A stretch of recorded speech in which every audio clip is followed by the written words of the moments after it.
Inequality, something so pervasive and spread out throughout the US and the world, but yet so centralized that millions of individuals in the United States face it and suffer as a result. But where did inequality really originate?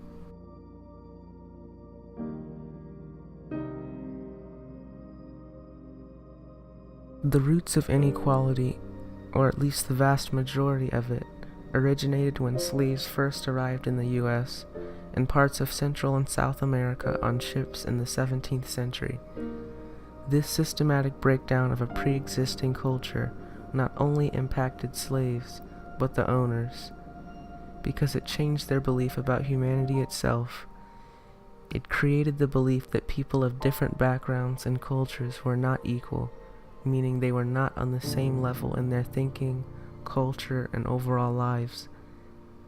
This thinking seemed to carry on for centuries, and still exists today on some levels. Now, let's shift to over 300 years later, during the 1950s and 60s. This is now the Civil Rights era, a time not only where racism was at its peak, but also a time where many activists took stands against racism and inequality and encouraged individuals to work together as a people to overcome the hardships they and their ancestors had faced, not just along the lines of enslavement, but also the fact that even after slavery, many blacks were far behind whites and even other cultures in which enslavement had not existed in terms of their education, financial condition, and job opportunities. Now inequality has expanded far out of the lines of black and white and exists in all cultures and all countries of the world. This truly is now a global issue.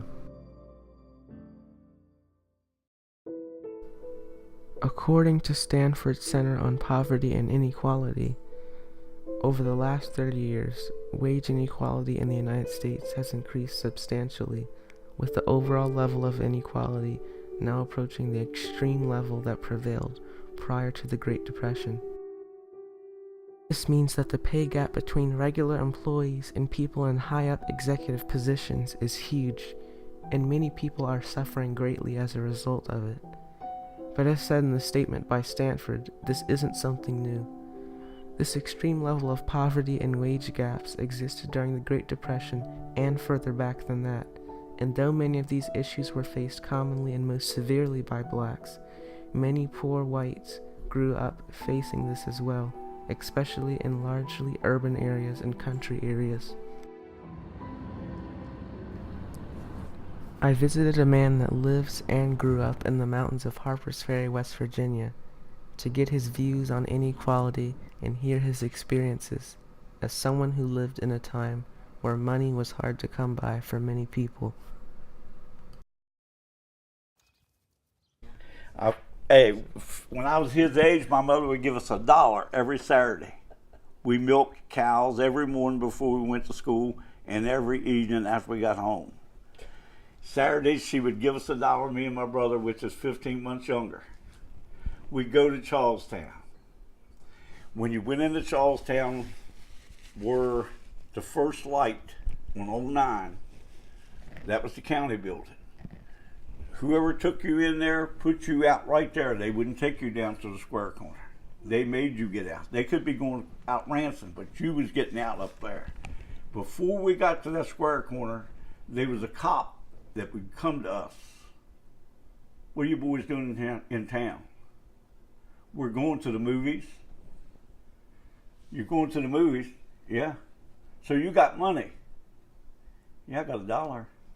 Let me see it. What color am I? Pretty white. Here's my $1. He never took it. He looked at it. You got $1 too? Yeah. Show him his $1. So you're all going to the movies? Yeah. Now the movies is right down on Main Street where the American Legion is. So you're not going to be in here tonight at dark. No, we won't be in here at dark. Okay. The following Saturday, the same conversation. every once in a while they'd take us down into the barracks, which was right across the street from the courthouse pillars. You went down a set of steps. They'd take you down in there, and they would give you a little more question to what you was doing in there. My mother and daddy knew they were at the bottom. There's nobody below us. Jim described a time where many people, especially poor whites and blacks alike, were often questioned as to their whereabouts and given unequal opportunities because of their lower class and the lack of money they had. While I was there, I also wanted to get his views regarding whether or not inequality still existed today, and if so, to what extent. 20%. It went from, in my lifetime, it went from 90% since 1950 until maybe 20%. Next, I interviewed a man who grew up having similar experiences, living in the same county all his life. However, his views were different about persisting inequality in the present day. My name is George Rutherford. I am the president of the Jefferson County branch at NAACP. I have been president since 1972. I was born and raised in Jefferson County, especially Charlestown. I was born back in the late 30s, and I can remember very clearly how things was in the late 30s and the early 40s, especially when you talk along the line of racism. I guess in my early years, the first thing I can remember is the Ku Klux Klan. When I was about 5 or 6 years old, that's just around 1940, where we live at, in a black neighborhood called Dogtown. Well, around that area there was an alley, and one night we were sleeping out on the porch. In those days, in the summertime when it was hot, black people slept out on the porch on top of the tin roof on the first floor. And my father had me and my two other brothers sleeping up there, and about 1 o'clock in the morning, coming around the alley, was these men dressed in white robes and hoods on. They shine a light up on the roof where we were laying, and they told my father to have us get in the house and not to come out no more. And so that was my first experience in noticing the Klan, and the first time I was really aware of the racism. And I guess I really felt bad because my father could do nothing at all. You know, he just had to say yes, sir, and no, sir, and they more or less treated him like he was a kid or less than a kid. And that was my first experience with racism when I was a young boy. We think that the equality has really came to this country now after all these years of fighting civil rights laws, human rights law. So we think that everything is perfect now. But if you really look at it on the surface, you found right now things are just as bad now as they were in the 60s. You know, after the civil rights law passed, human rights laws passed, and the Department of Justice and everything, and people going to schools, mixed races, mixed marriage, you think everything is now perfect.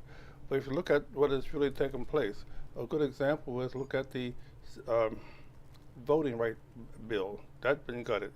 You look at other things that are taking place. You look at what's taking place for the president. He talk about race, he talk about this and that, and this is really affecting the black community. I know for a fact, because I've been involved with the civil rights movement for the past 40 years, there's more racial complaints now than we received back in the 60s, even in the school system. A good example is black students get the short end of the stick even in the schools today. Because if you look at what took place in the 60s, or 50s rather, most of the black students graduated and went to college someplace. Now you have a hard time getting them out of high school, and very few of them go to college. And then another thing, if you look at the employment opportunity, you know, sure, we got some blacks make good money, they may be head of a company or this or something like that, but where are the majority of the blacks at? They're not in a position where they can really make money or move ahead. Yes, we have made progress, but I believe overall the equality is now worse than it was when in the 40s and 50s. and we are suffering because of that. I think we saw a falsely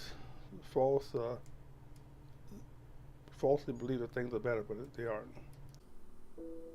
George Rutherford describes something that still affects our nation today: the inequality of the education system. Many people in lower income areas may not have access to good education, and as a result they do not have the adequate experience and knowledge to take on a decent job position. On top of this, many inner city areas' high school graduation rates are low, and this automatically leaves them with less opportunities for the remainder of their lives. According to the Washington Post, districts with higher poverty rates have fewer highly educated, experienced teachers and less stable teaching staffs. Students from low-income New York City families of all ethnic groups have little chance of being tested for gifted and talented program eligibility.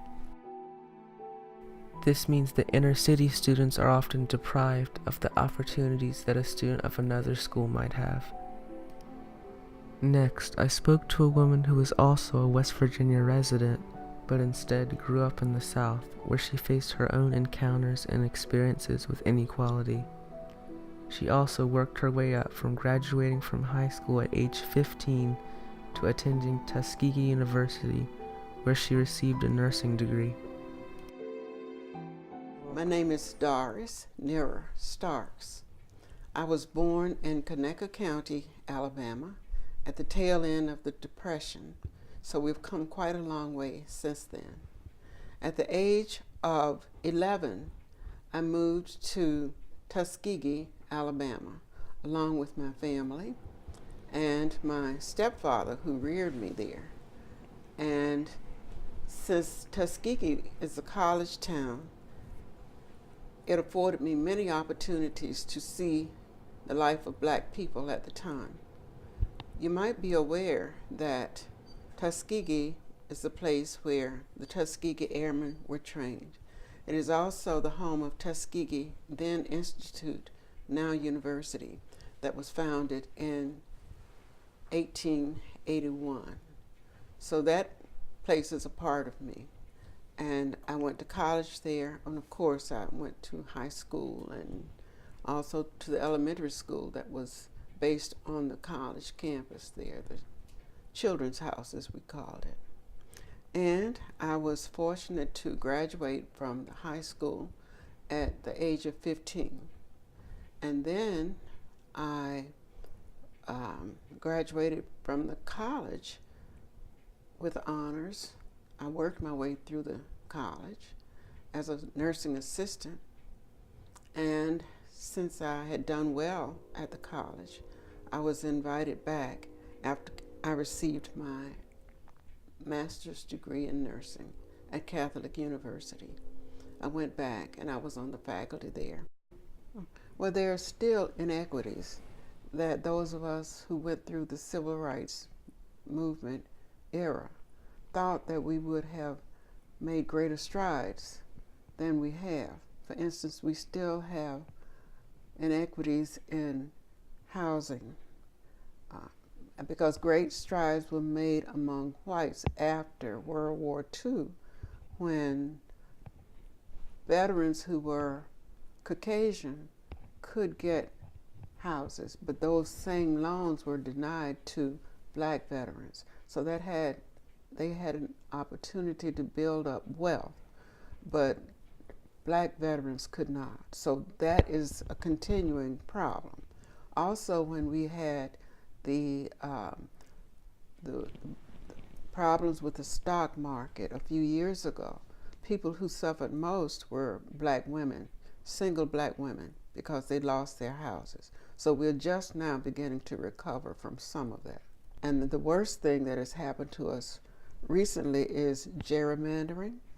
That is where you cut out certain districts where people are thought to be not empowered because they're poor and they don't have any strength and what to say about how their vote might count.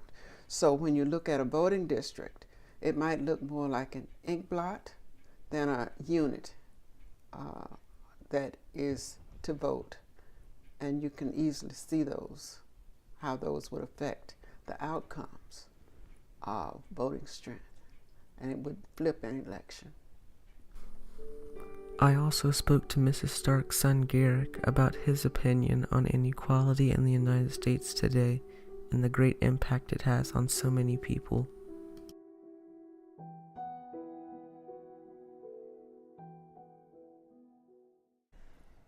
Do I believe racism still exists in the United States today versus maybe the civil rights movement maybe 40 years ago? In a word, yes. I think it still does exist today. However, it's in a different form today. The trappings of it look different. For example, we can use the same restrooms. We can go into the same hotels. We can go into the same restaurants. And we've even had a black president.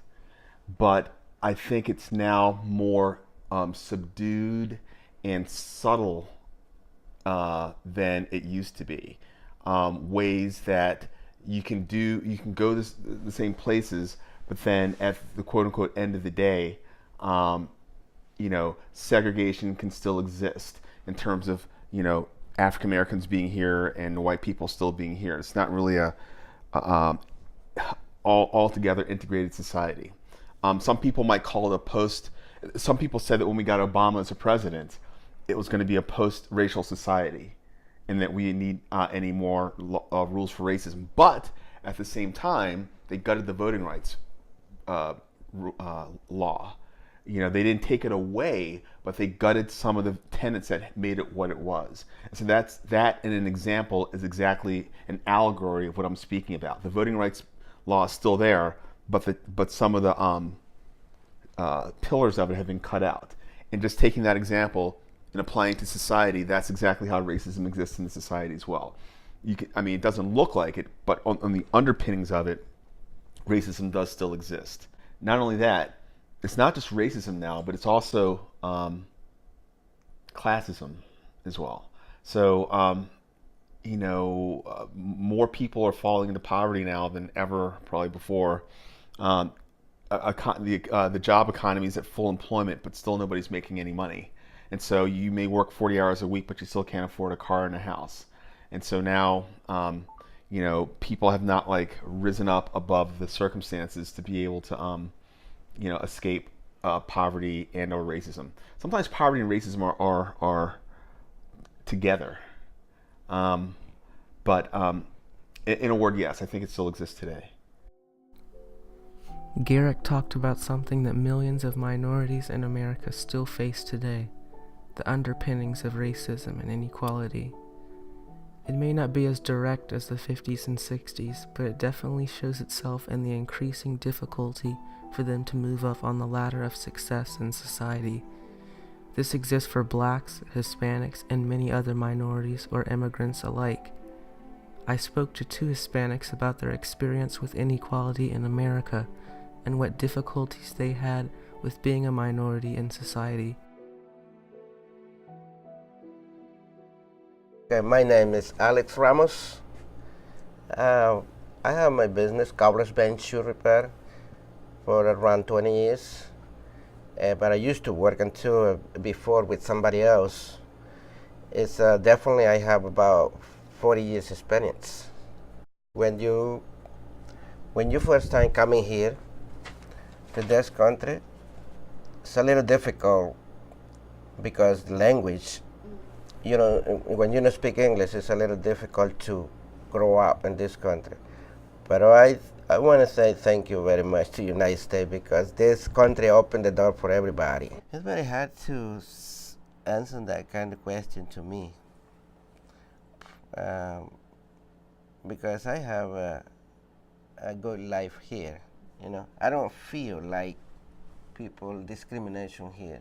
I don't see much here. Maybe in another state or different cities. Probably, and I think it's discrimination is in a couple of spaces, a specific space in the United States. But here in Montgomery County and Frederick County, I don't see much discrimination. I saw everybody respect each other. My name is SARA SANTOS. I was born and raised in Puerto Rico. If you know, Puerto Rico is an island. Around it is just water, but it's part of the United States, and we're United States citizens. I came to the United States when I was 17, so it's more than 37 years that I'm being here. I still have an accent, though, and I still go by my language, that is Spanish, but I enjoy talking both language. In the United States, we are in the military for quite a while. Also, my husband works for the government. And I did a lot of jobs in my life, substitute teacher, business, have my own company. Right now, I'm a housewife doing my business in jewelry and a lot of other stuff, and helping my husband also with his new business. Over the years, I experienced it when I got married and my husband was in the military. We moved to Louisiana, and I saw what the Ku Klux Klan is, and it scares me. I came home shaking from the bottom of my feet all the way to the last hair in my body. I was sweating. I had my daughter in the car with me when I experienced it. What I saw. The people dressed with the white gowns, and it was a cross and fire in the woods. I was visiting a friend of mine. So to go to her house, I had to drive about 5 miles through the woods. And when I got there, I stayed overnight. And when I came home, I started shaking. My husband said, I'm never leaving my house that is not closer to things that I know. It's a lot of work, because it's not about the president of the United States or the people there in the high position. It's about us as a unity. And right now we see more communities that has different types of religions and different types of countries, and our kids are more mingled to each other than ever, but you still see it. The different in how to change, it have to come from the home, I think. You can implant the seed and you keep telling the kids, no matter if they never made it, but at least you satisfy yourself that what you tried to do with your own family was the right thing. So, after interviewing all these people, the question still remains: why is inequality still impacting so many people today, and why is it so widespread in its effects? However, the answer is now a little less unknown.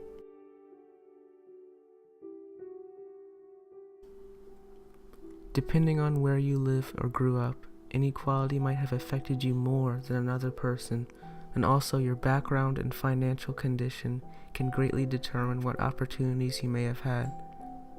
But how can we combat inequality now as a nation? Well, the answer isn't simple at all. How can we combat inequality now? That's a tough question. This is something we've been trying to do for years and years and years, and so far we have been unsuccessful. Matter of fact, there is no country I know of in this world that have really been able to combat inequality, because always has been either class discrimination or race discrimination. But the best thing we can do to more or less to eliminate it is for people to try to live right and try to do like God says, love one another as yourself. That's the only way we can do it. I think we have to really love each other. Without that, we would never have equality. In conclusion, if we come together as a whole and accept others for who they are on the inside instead of the color of their skin, what language they speak, or where they grew up, we can progress not only as a nation but as human beings, all with similar goals, dreams, and aspirations. In short, if we can put past the superficial things, we can all achieve so much more.